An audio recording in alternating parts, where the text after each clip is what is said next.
Last week on Business Access, Tin Grinners Club founder Dr. Otto Beck shared an intimate account of his childhood, the loss of his role model, his father, and the unique set of occurrences which led him to opening a private practice in Jamaica. My mother was very worried that I wouldn't be successful. I said to myself, I'm going to show them. I suffered, I gained, and then I benefited. We continue his story this week as he speaks about building the Tin Grinners brand, the importance of staying on the cutting edge even if others resent you for it, and the necessity of giving back.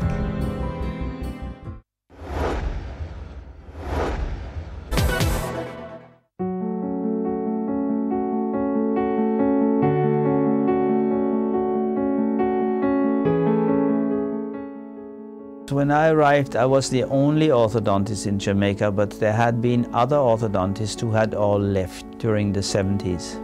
The people in Jamaica very much knew what orthodontics was, but it was not priority, understandably so. So I started basically from scratch, which also meant that I had to get everything from abroad because nothing was there. The number of patients grew quite slowly.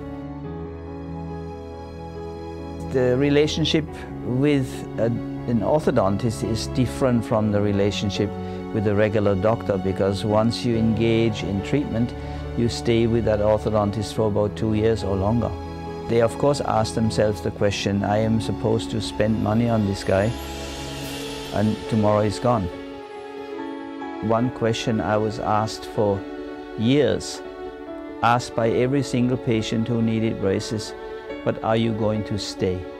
I told them, of course, I'm staying, I like it here. And eventually that question, of course, disappeared. From my end, I wanted this to become much more popular, and one idea I had was, well, what if I didn't call my office an office, but rather a club? Well, a friend of mine told me, well, since you arrived, I see all these tin grinners. And I said, bingo. I wish that I had done it as soon as I had been told I should do it. Far easier than I expected. I think the first impact we have on somebody else usually is through sight and speech. I say hello to you, without you knowing, you look at my teeth. And if those teeth are sticking out, or if I have no teeth, the impression is not a good impression. And we only have one chance to make a first impression. Little by little, orthodontics became more and more popular until today it's extremely popular. It changes people's life. It helps them gain confidence. I've heard that many times over the years, patients or former patients telling me that's what the difference was. It helps them with their careers, it helps them with their spouses.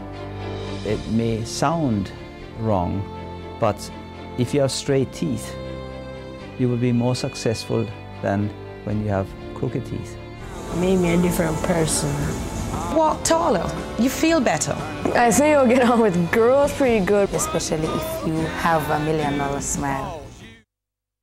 Our approach is meant to be a very personal approach. I love to know something about a patient who comes to see me, because he's going to leave with something from me. My heart is in that. Because of that, I want to know whom am I dealing with.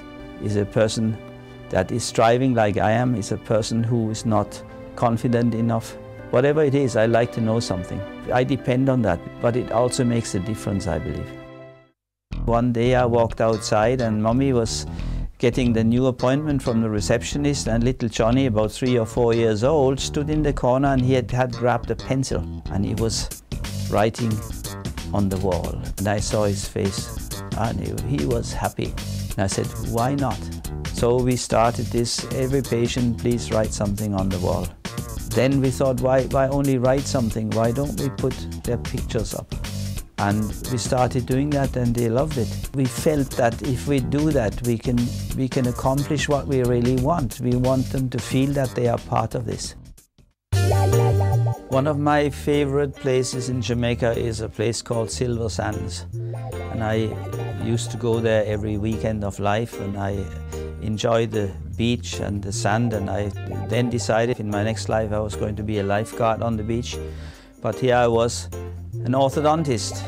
Lying on the beach, I thought, well, let's do the next best thing.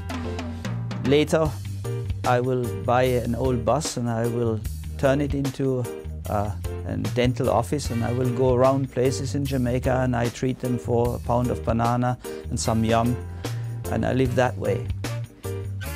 That I was dreaming on the beach. I simply thought I was not coping very well. There were too many patients. I was beyond busy, and if you're busier than busy, then the fun comes out of work. And I didn't want to accept that. I wanted to have the fun that I think I deserved, going to work every day. In 1995, Dr. Knight, my now partner, came to Jamaica and was looking for an office. When I asked Dr. Knight to join me, I didn't know what to expect. After a while, I thought to myself, gee, this is really fun. We could see more patients. Our patients can tell us whom they want to see. To me, that was major. That added to the fun, and it reduced whatever stress there was before. And today, I think it was probably one of the very best things I've ever done. Because one of the side effects was that I realized that I could do this dental mobile clinic now. After working to build his brand and prove his value in the unstable economy of 1970s Jamaica, Beck's business began to take off, so much so that he formed a partnership which allowed him to make his dream of creating a mobile clinic a reality.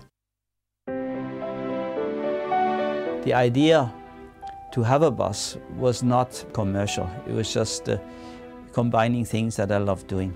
One, I love my job, and two, I love Jamaica. We bought a new bus, empty, in Brazil, and brought it into Jamaica, and then we built an orthodontic office into the bus.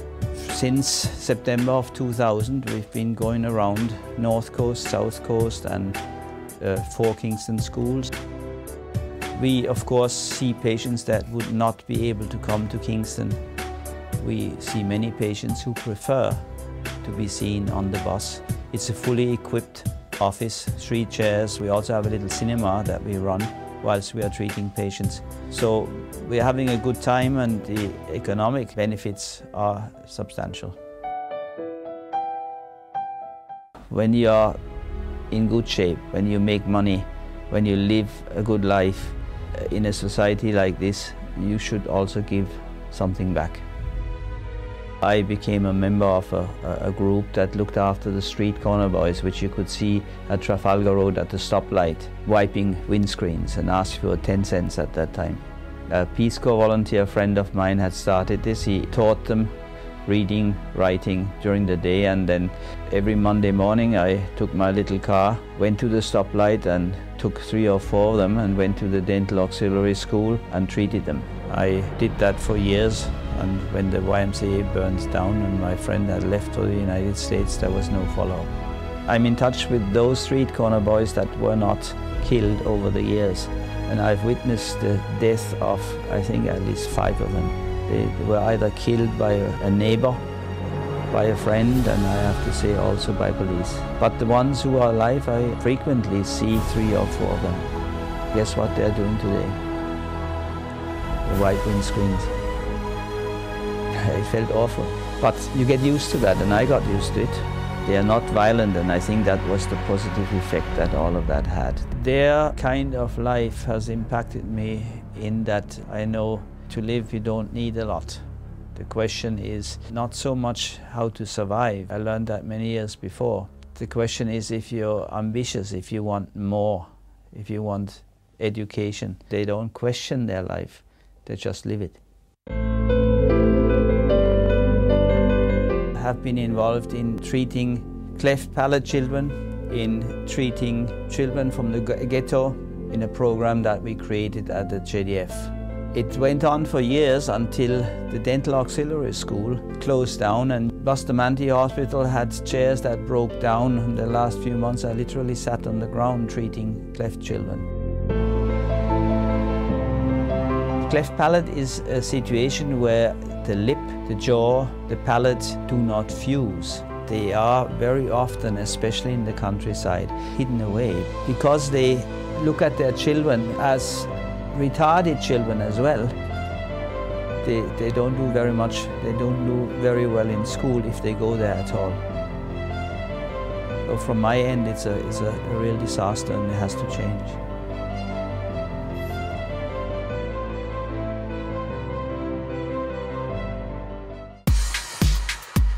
What I want a good office to be is personal. We know our patients, they are part of this, but it does not produce good quality. It produces a good atmosphere. The good quality of treatment comes with high tech, of course skilled orthodontists, that goes without saying. I certainly invested at times where I didn't have any money, just to get on with my skills, just to use high tech that was available. And if you call that a mistake, I recovered from every one of those mistakes very happily. 3D technology, for instance, makes all the difference in the world in orthodontics. It was resented and called unnecessary or even harmful when it first started. With stuff that's really new, it's the same thing. It takes a long time, it always takes people to do it first, and those who do it first have to accept that they're being resented by some others. But eventually, if the idea is a good idea, if the change is a great change, everybody will see that they benefit from it, and then they will jump and do the same thing.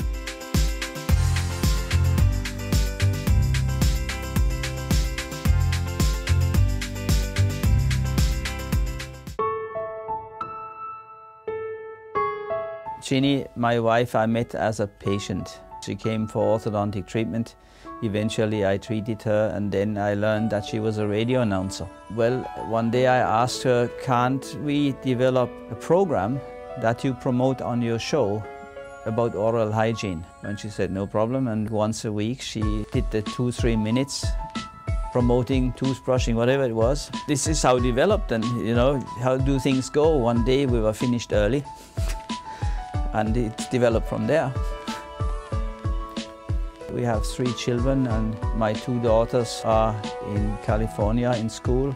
My son, Philip, has entered dental school. To me, that's the most important part of my life. I love my job and all of that, but when it comes to my children, there's nothing that gets even close to that. I'm German. I grew up in Germany and I will always be German.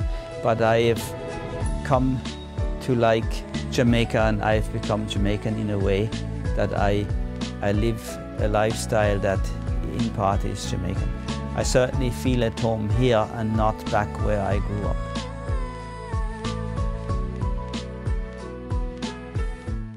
I have a little problem with the definition of an entrepreneur, because if it is somebody who starts something new, then the answer would be, I'm not an entrepreneur, I have not started anything new. I have started a new way of doing the same thing, which I believe is the better way. But my profession has been around a long time, which has progressed, which has moved on very fast. The goal is striving. Striving is the goal. There is no reaching. I think once I've reached, then I'm dead.